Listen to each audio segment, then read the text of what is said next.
Buenas tardes, Dios le bendiga, Pastor Medardo Salgado. A continuación voy a hacer mi presentación acerca del sermón bíblico tipo textual, ¿verdad? Que voy a compartir en este momento. El tema se llama el triple milagro de la regeneración. Ese es el tema a disertar hoy, basado en el texto bíblico de Ezequiel capítulo 36, versículos 25 al 27, el cual dice: y rociaré sobre vosotros agua limpia, y seréis limpiados de todas vuestras inmundicias, y de todos vuestros ídolos os limpiaré, y os daré corazón nuevo, y pondré espíritu nuevo dentro de vosotros, y quitaré de vuestra carne el corazón de piedra, y os daré un corazón de carne, y pondré dentro de vosotros mi espíritu, y haré que andéis en mis mandamientos, y guardéis mis decretos, y los pongáis por obra. Te damos las gracias, Padre, en esta hora por la bendición que tú nos das. Ruego, Señor, tu dirección, tu inspiración, tu iluminación para poder disertar tu palabra conforme a la voluntad y guianza de tu Santo Espíritu. En esta hora entregamos todo en tus manos para la gloria de tu nombre. Amén y amén.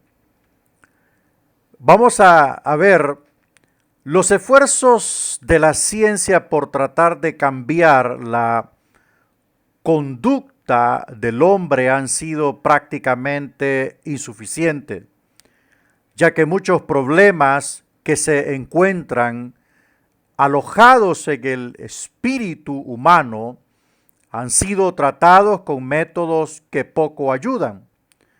El problema del hombre se llama pecado. Y esto ha producido una criatura caída que ha sido golpeada por el mismo pecado, por decir así, y que para poder regenerar a esta criatura se necesita un poder superior al orden humano.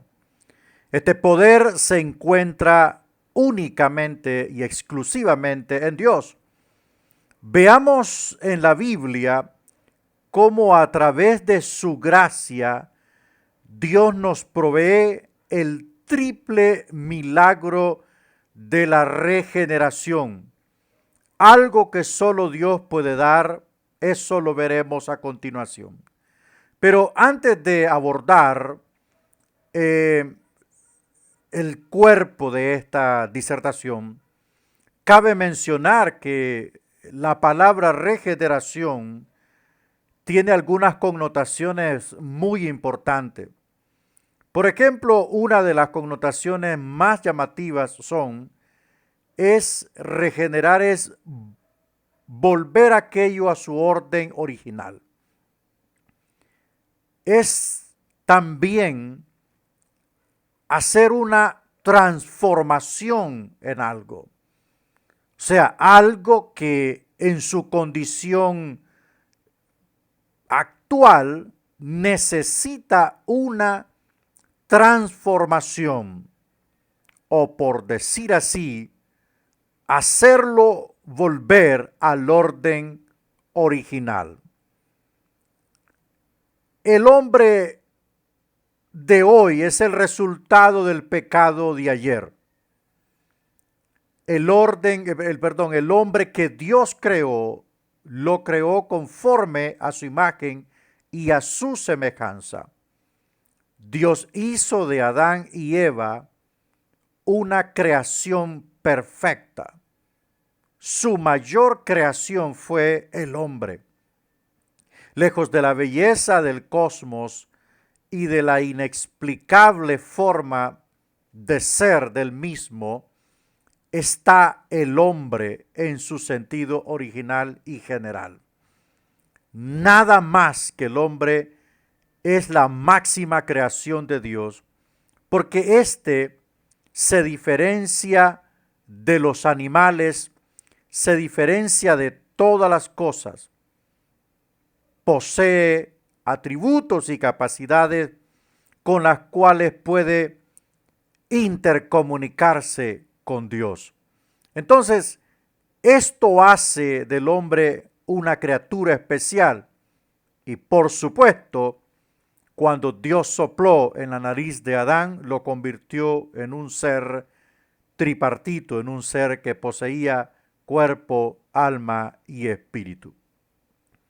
Hasta que el pecado entró en la creación, entonces nosotros podemos ver a lo largo de la historia bíblica, que por supuesto está centralizada en Dios y el hombre, podemos ver los efectos devastadores del pecado, que pues el hombre de hoy refleja lo que es el poder destructivo e insaciable del pecado. Pero todo esto no realmente encierra totalmente malas noticias, porque mientras exista Dios, siempre hay buenas noticias. Y vamos a ver a la luz de la Biblia cómo el hombre puede volver a su estado original, cómo este milagro de la transformación por parte de Dios puede llevarse a cabo. Vamos a ver entonces el primer milagro en la vida del hombre es limpieza de inmundicia. Os limpiaré. Eso se encuentra en el versículo 25 y dice, y rociaré sobre vosotros agua limpia, y seréis limpiados de todas vuestras inmundicias y de todos vuestros ídolos os limpiaré. En la Biblia encontramos que el contexto en el cual predica el profeta Ezequiel es un contexto terrible, porque al igual que Daniel, Ezequiel fue llevado al exilio babilónico.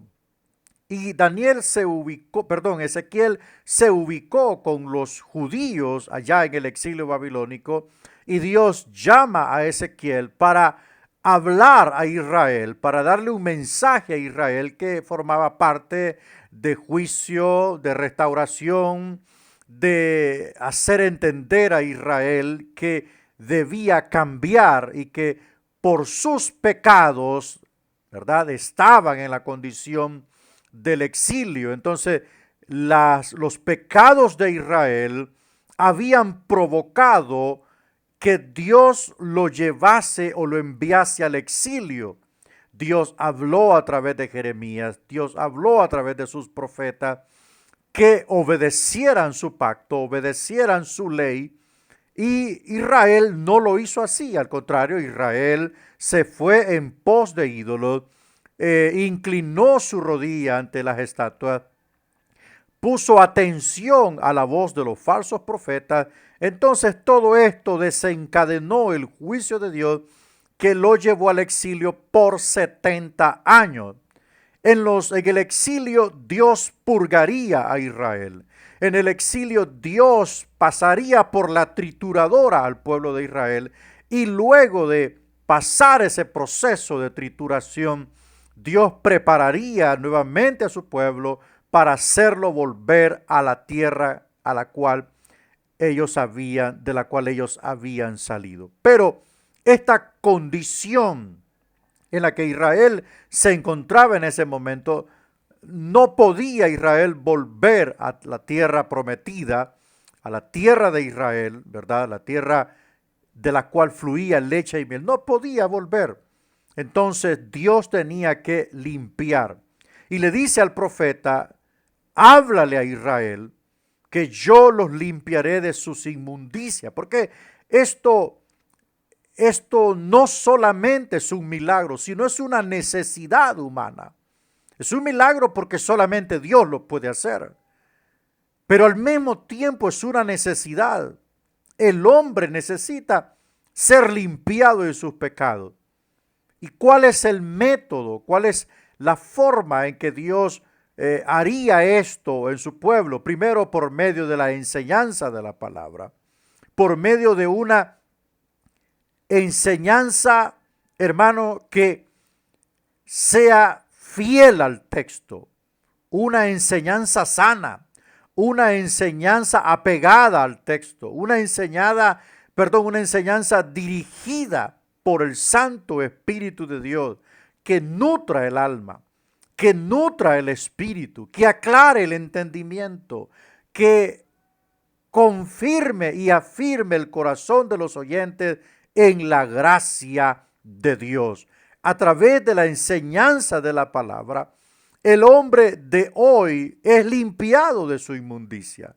A través de la lectura diaria de la palabra, el hombre también purifica su alma, porque la palabra es como agua pura. En cierto momento Jesús le dice a los discípulos: vosotros estáis limpios por la palabra que os he predicado, porque ella ejerce la operación santificadora de Dios a través de su Espíritu, también por medio de poner por obra la palabra. Podemos ser buenos oidores, podremos ser buenos lectores, pero si no ponemos por obra la palabra, entonces nunca podremos sellar el proceso de santificación en nuestra vida. Israel en aquel tiempo necesitaba hacer esto. La iglesia de hoy también necesita hacer esto. Ser limpiados continuamente, y como ya he mencionado, a través de estos pasos, por medio de una enseñanza correcta, por medio de una lectura comprometida y por medio de hacer una práctica correcta y sana de la palabra. Vamos a ver el segundo milagro de la regeneración, que es un cambio de corazón. Os daré un corazón nuevo. Versículo 26 dice: y os daré corazón nuevo, y pondré espíritu nuevo dentro de vosotros, y quitaré de vuestra carne el corazón de piedra, y os daré un corazón de carne. Nadie más que Dios conocía la situación de Israel. Esto exactamente era el motivo por el cual Israel estaba en el exilio babilónico. Un corazón endurecido. El corazón es el asiento de la voluntad humana. Es donde se toman las decisiones. Es donde se decide hacer o no hacer. Es donde el hombre decide negar a Dios o servir a Dios. Entonces, Dios quería habitar en el corazón de Israel, no solamente en la mente, no solamente en el pensamiento, sino en el corazón. ¿Por qué? Porque Dios sabía que si Israel abría su corazón al proceso de transformación, Israel sería un discípulo al 100%. Este corazón, por supuesto, lo que el Señor está utilizando aquí es una palabra figurada, un lenguaje figurado, ¿verdad? Porque entendemos nosotros que el corazón ama, el corazón también decide, y por lo tanto Dios quería habitar allí. ¿Y cómo Dios daría un corazón nuevo? ¿O qué representaría este corazón nuevo? ¿Cuál era el propósito que Dios perseguía en darle a Israel un corazón nuevo, un corazón de carne? Que por supuesto usted pone la carne y la piedra, son dos elementos totalmente diferentes. Uno es duro e insensible, impenetrable. El otro es tierno, dócil y sensible, la carne. Entonces, sería un corazón sensible a la voz de Dios. No un corazón que dijese no. No un corazón que negara, sino un corazón que dijese: heme aquí. Por eso Dios llevó a Israel al cautiverio, para doblegar, para doblegar ese corazón de piedra. Y así, a través del experiencia negativa, a través de estar lejos de su tierra, a través de estar separados de sus seres queridos, allí Israel se volvería al Dios Todopoderoso. Y como en cierto momento le dijo a Jeremías, si tú te vuelves a mí, si tú te conviertes a mí, yo te restauraré. Entonces el propósito de dar un corazón nuevo sería un corazón sensible, un corazón que le obedezca, un corazón capaz de perdonar. Eso era lo que Dios quería para Israel y eso es lo que Dios quiere para la iglesia de hoy. Un corazón sensible que le diga, heme aquí, Señor, aquí estoy. Rindo mi corazón a ti, rindo mi alma a tus pies. Ya no vivo yo, sino que tú vives en mí. Lo que tú ordenes, yo lo haré. Lo que tú me pidas, yo te lo daré. A donde tú me envíes, yo iré. Eso es lo que Dios quiere.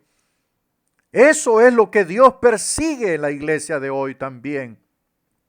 Un corazón nuevo, no un corazón empedernido, no un corazón necio, no un corazón terco, no un corazón indomable, no un corazón ingobernable, sino un corazón que diga, heme aquí, Señor, envíame a mí. El tercer milagro que podemos encontrar en este párrafo bíblico es la capacitación divina. Pondré mi espíritu. Y dice el versículo, y pondré dentro de vosotros mi espíritu, y haré que andéis en mis mandamientos, y guardéis mis decretos y los pongáis por obra. En aquel tiempo, el Espíritu Santo de Dios venía a los reyes, a los profetas, a los sacerdotes, en su momento a los jueces. Era en ciertas personas que el Espíritu de Dios venía. No estaba plenamente o permanentemente como en el profeta. Pero esta promesa de restauración, de capacitación divina, era una promesa firme de parte de Dios. Porque Dios veía la situación de Israel que espiritualmente estaba en la calle.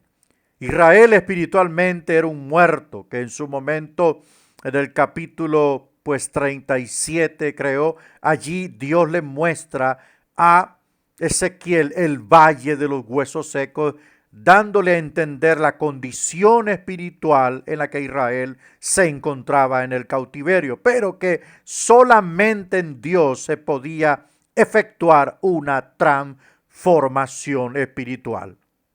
Ahora, ¿cuál es el propósito de la capacitación divina? Porque es imposible obedecer a Dios sin la ayuda del Espíritu Santo. Es imposible santificarnos para Dios sin la ayuda del Espíritu Santo.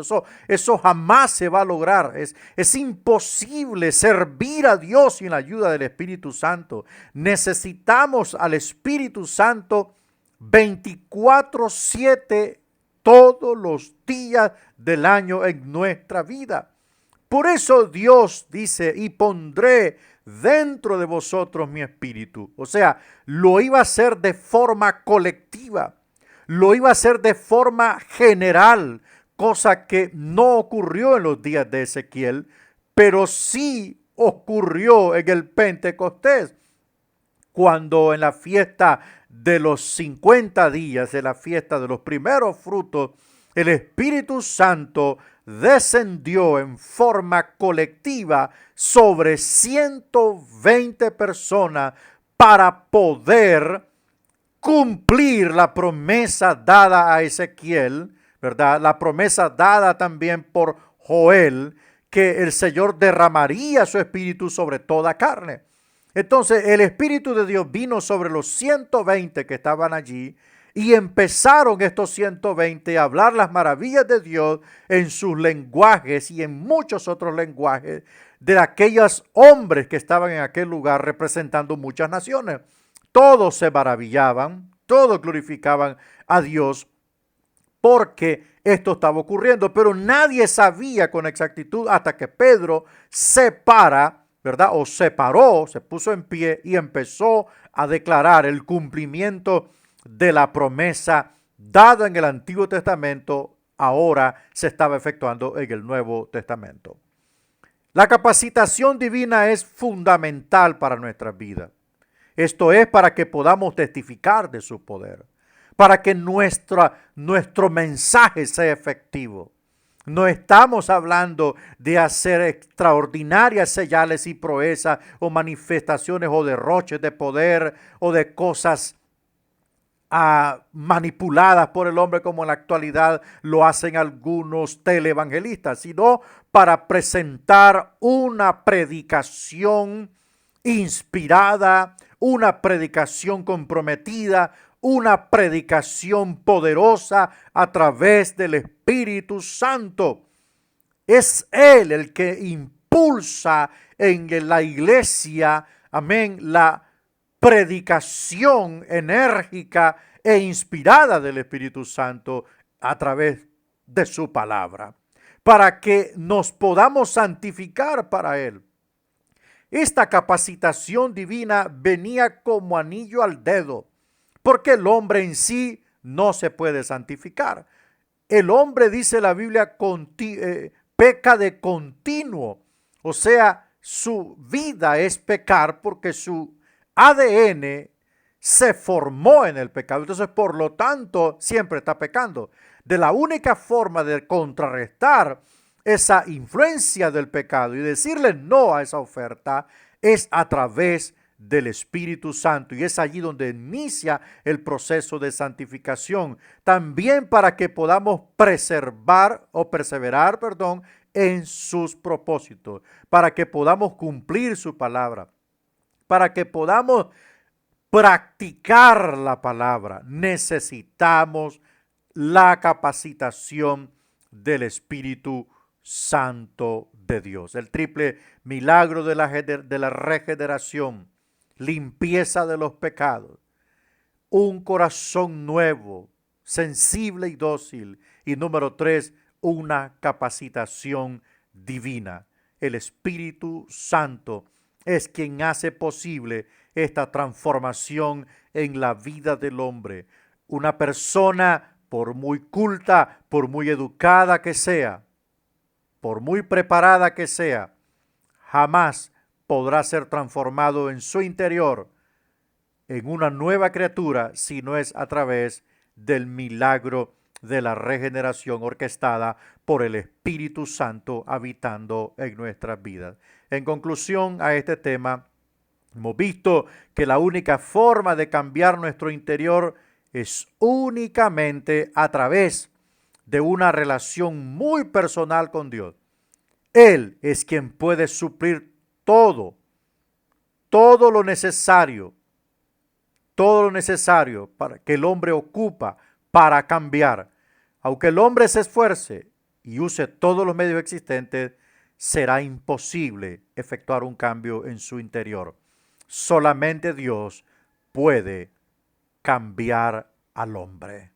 Dios le bendiga.